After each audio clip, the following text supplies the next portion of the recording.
Right, as you can see by all the clamps, I've now glued the warp nacelle arm assemblies to the sides of the upper hull. Firstly, I pulled the wires through, but when I pulled the wires through, it actually pulled the arm in. So you got the little clamp, the gluing tab there, and there's one just underneath that piece of wood, and it pulled them right in, and it made it a hell of a lot easier to glue. The only problem is these front corners here, they wouldn't 100% glue in at the top there, so I've had to use my pressure clamps and a bit of wood, because the pressure clamps haven't got enough throat depth to glue in properly, so I'll just use that. But on these edges here up to there, they're glued in perfect, and the wall that went straight in, but on these corners it wouldn't 100% clamp. So as you can see underneath, I've had to get my clamps in there, as you can see, just behind that lip for the arm at an angle, just to get them to glue in. But this has been drying now for 24 hours, so I'm about to take the clamps off. Right, I've took all the clamps off now, and I'm just test fitting it on top of the lower hull, and as you can see, it's not looking too bad at all. So if I just take this off, I've got a jungle of wires to sort out. Looks like I'm going to have to do some trimming of the wires, because I wasn't sure how long the wires would be once I'd mounted them all into the warp nacelles. So all I've got to do now is just tidy these up and solder them. Right, I'm going to explain a bit more detail of the interior now it's finished. I've gone with 3 of the seated figures that came with the interior kit, and I've gone with an empty seat. Basically with my Dremel, I just grinded the figure out of the seat, so it looks like it's empty. It's not 100% perfect, but to be honest, once all this is closed up, you're not going to really see it in great detail. And I've also sanded off a bit of the side so it doesn't overlap that access panel. So that's glued down with the PVA. Now with the uniforms, for the Federation, I've gone with the later DS9 stroke Voyager uniforms. So I've got a generic yellow there that could represent the Chief O'Brien, and I've got a blue one there that could represent Dr. Bashir or Lieutenant Dax. Now for my main pilot figure, I've gone with the Bajoran uniform, which could represent Odo or Kira. Now for the uniform for that, I've gone with the number 9 brown, and then with the shoulder sections there, which are slightly darker, I've gone with a mixture of the number 9, number 26 and a 251. Just put a drop of each in till I got the right colour, and then just painted them in once I've mixed it all in. The LED, which is a clear white 3mm, I just dug a channel out with my Dremel, glued it in with super glue, let it cure, and then just went around with the PVA just to give it a bit of extra security. And that LED, I've test lighted it, and it lights up the front commanding area, an absolute treat. Now for the wire of my LED, I've dug an extra slightly bigger hole with my Dremel underneath, as you can see. Because originally what I was going to do with this jungle of wires is I was going to cut them at the centre, solder them all together, and then have a wire go through that little hole.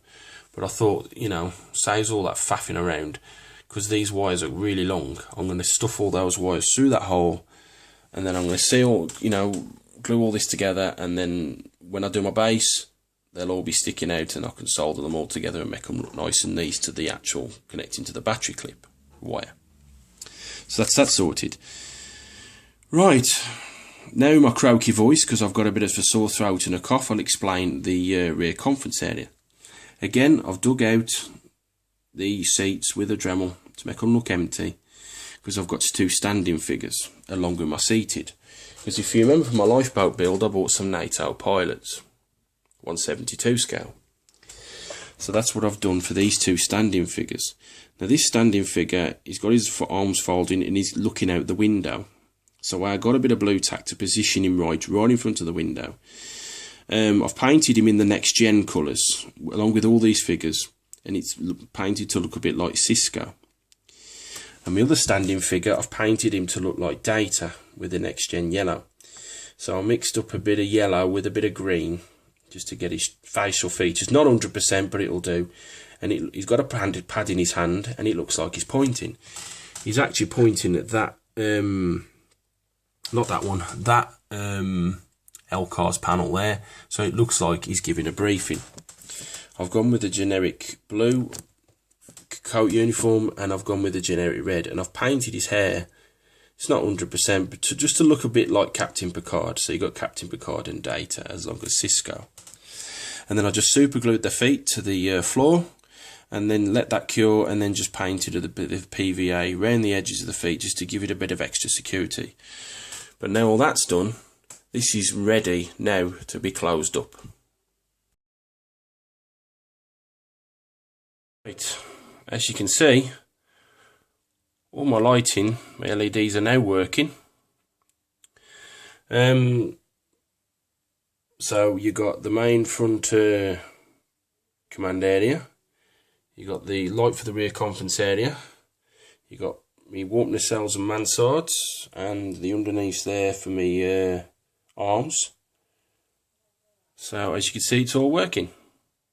Right, taking that away. Right, what I did, if you remember from my previous update, I said I was going to stuff all these wires through that hole, but then I realised the hole wasn't big enough, and I'm not going to drill that any bigger. So what I did is I went for my half and half option. So the wires that came out this way, I cut them in half to meet the centre. Slightly overlapped, it was more like here. Then these wires, I cut them down to come to about here. And then I slowly got the red wires. I've soldered them in 2x2, 2 wires, one that way, one that way. And then once I'd got all the red wires all soldered, I then put them all together with the electrical tape. I did the same for the blacks, 2x2s. Once I've got them all taped up, I then done the main solder. It's not the best job in the world, but it'll do. It works. The trouble is, when I soldered all these together, this nacelle wouldn't light up. The yellow, the orange LED lit up, and the mansard lit up, but the warp nacelles wouldn't. I took the tape off once I'd done all the soldering, and I realised I hadn't pulled one of the black wires right up and one of the red wires right up. So once I pulled them right up and retaped them, I resoldered them, and as you saw at the beginning of the video, it all works. Once I'd done that, I got an offcut. I got all these wires spare. I took the longest wire of each, and then soldered the black to the black, red to the red, and then those 2 wires will go through that hole. But all in all, it's not the best job in the world with the soldering, but it works. Right, as you can see, I've now glued excuse me, the top half and the bottom half of the hull together. I'll start with this tape section, because there's a locating pin and hole there, and there's a locating pin and hole there, the hole being in the bottom of the hull and the pin being in the top of the hull. What I had to do with both hands, gripping like you would like a massive beef burger, I had to grab it from underneath and then squeeze that side and that side to get the locating pins and the holes lined up. Then once I squeezed it, I then pushed it down and then hastily wrapped the household tape around it to hold it into place. Once that was taped, I then got me 2 pressure clamps here. Nice flat surface on the front, just in front of the windows, and it actually grips onto that and to the underneath, as you can see, and it's holding the nose down beautifully. Once I'd done that, I then hastily moved round to the rear conference area. There's a locating pin here and one on the other side, and again, much like that, I had to manoeuvre it round and squeeze it together, and then manoeuvring my clamps around the rear of the warp nacelles and just put one each side of the conference area. And as you can see, it's glued down an absolute treat. This has been gluing now for 24 hours, and I'm now going to take the clamps and the tape away. Right, taking the clamps and tape off, this isn't looking too bad. I've got a few issues I've got to deal with. I've got a bit of a seam issue there I've got to deal with. A bit of a seam issue on the front there, and on the side there. The main seam issue really is around the back here, as you can see. You see that massive seam. Also, I'm going to be putting on the auxiliary parts now, the ones that you put on after construction, as you can see. You've got like the two arms, you got these spine things, port module seal, and you got the phaser banks. Now here are the phaser banks, as you can see. The trouble is, that's smooth on the front, and you got like a little lip there that will lock onto there. That there. The trouble is, you got all this gap here. I don't understand why that's there. So what I'm going to do is I'm going to fill this in, because you can see, I mean, the moulding marks there. It's not going to affect that little mounting lip, so I'm just going to fill that in with a bit of normal household filler and see how those turn out. But like I said, not too bad. A couple of seam issues here and there, but nothing too major. Right, welcome back. As you can see, I've now done the seam work.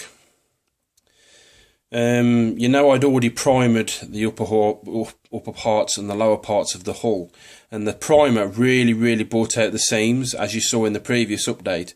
So as you can see, I've sanded down all the way on the left side there, right up to the nose, hence why you can see the white bits. Then you've got the nose section here, all that's been nice and smoothed down, seam has gone. Then you've got the right section of the nose here, all that work there. And then the only seam issue I had to deal with on the back area was just below the windows. Now when I glued this together, the glue didn't go right into the actual lower half and the bottom half, so I had to put some more in. But I mistakenly took the seam as that bottom section there, that bottom line. There's the actual seam where it goes together on the top. So mainly that bottom line there was just all glue. So like I said, I had to sand that as well. But the seam, from what I could see, has pretty much disappeared on all the way around where I've sanded for the seam work. I mean, you can see the efforts that I've gone to mask this off. I've had to mask the whole entire runabout just to do that little, probably 1 centimetre section on the front and the rear. But it has to be done, unfortunately, because I don't want any primer getting on the windows or on the bottom or where I've painted before, or even on the warp nacelles. I don't want any primer getting on the warp nacelles either. So this is now ready for repriming. Looks like a Christmas present, especially with Christmas coming up. Stay with me. Right, welcome back. While the primer is drying on the seam work on the runabout, it's time to start work on my base.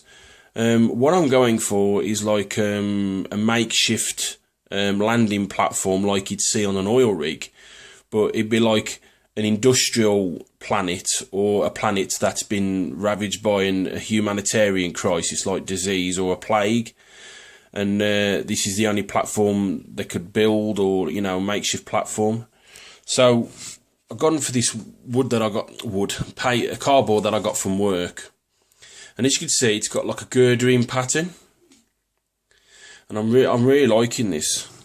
So I've got 4 pieces. I mean, that one's cut in half, but this is what I could salvage from work. And then I'm going to be gluing this onto a wood base.